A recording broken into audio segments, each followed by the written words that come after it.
এই জুলাই গণঅভ্যুত্থানের যে ফল, এই ফলটাকে কুক্ষিগত করার জন্য একটা গোষ্ঠী কিন্তু চেষ্টা চালিয়েছে। আমাদের রাজনৈতিক অবস্থান, আমরা গণঅভ্যুত্থানের পক্ষের শক্তি, জুলাই সনদের পক্ষে, গণভোটের পক্ষে।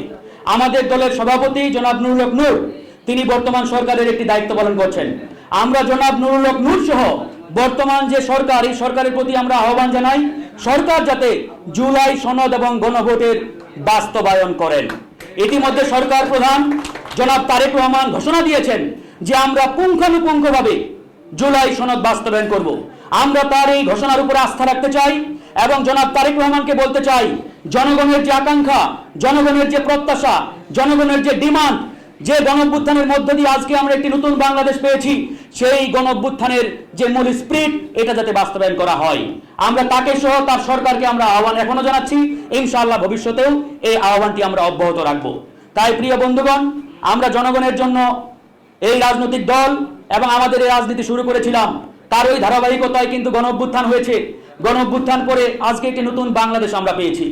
আমরা যদি সেই 2018 সালে ঐতিহাসিক কোটা সংস্কার আন্দোলন শুরু না করতাম, হয়তোবা আজকেও আমরা ফ্যাসিবাদের জাটাকলে পিষ্ট হতে হতো আমাদের।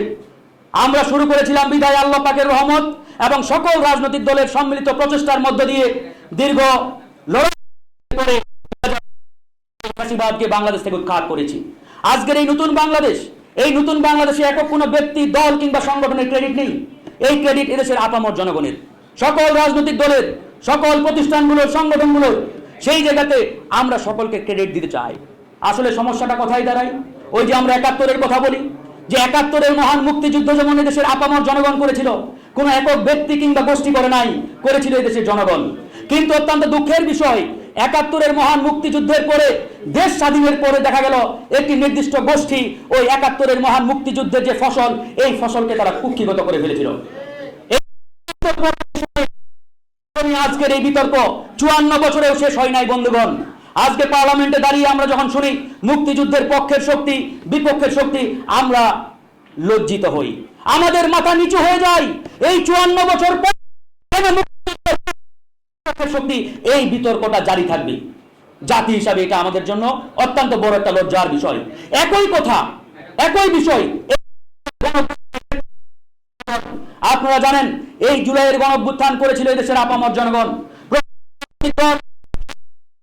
এখানে একটি প্রত্যক্ষ সমর্থন ছিল, সাপোর্ট ছিল। কিন্তু অত্যন্ত দুঃখের বিষয় যে এই গণঅভ্যুত্থানের পরেও এই জুলাই গণঅভ্যুত্থানের যে ফল, এই ফলটাকে কুক্ষিগত করার জন্য একটা গোষ্ঠী কিন্তু চেষ্টা চালিয়েছে।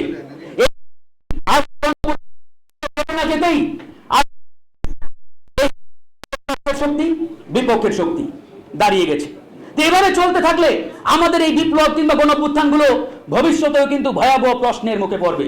তাই আমরা বলতে চাই, আমরা এরকম বিতর্ক, আমরা এরকম তাই আগামী রাজনীতি হবে ঐক্যের, আগামী রাজনীতি হবে আপনার সুন্দর একটি সকল মত পথ এবং সকল রাজনৈতিক দলের সমন্বয়ে আমরা একটি সুন্দর সোনার বাংলাদেশ বিনির্মাণ করতে পারব।